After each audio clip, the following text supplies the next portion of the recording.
উফ, বাপরে বাপরে বাপ, আর পারছি না। সকাল থেকে যা খিদে পেয়েছে, আশেপাশে তো কোনো দোকানও দেখতে পাচ্ছি না। বাবা, কোথায় যে খাবো।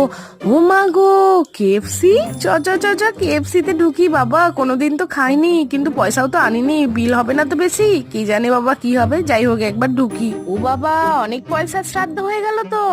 চ চ চ চ চ, নিয়ে চ। এখানকার লোকগুলো আবার কেমন করে তাকাচ্ছে ভিডিও করছি বলে। আবার কিছু বলবে না তো? হ্যাঁ হ্যাঁ, আস্তে আস্তে নিয়ে চ। বাবা, ভালোই তো লোভ লাগছে। এই কেমন রে, চিকেনটা কেমন রে? দাঁড়া দাঁড়া, আমি চিকেন খাবো না, আগে এটা খেয়ে দেখি কফিটা। ও বাবা, উঠছে না তো হাত দিয়ে। ও বাবা, ধর তো। খাই। ই বাবা, কি বাজে খেতে। ছি ছি ছি ছি।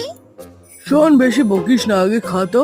হ্যাঁ, ঠিক বলেছিস। এই তো কত বড় পিস পেয়েছি। এটা কি দেখি তো, কোনোদিন তো খাইনি, শুধু টিভিতেই দেখেছি। খেতে তো ভালোই টেস্টি।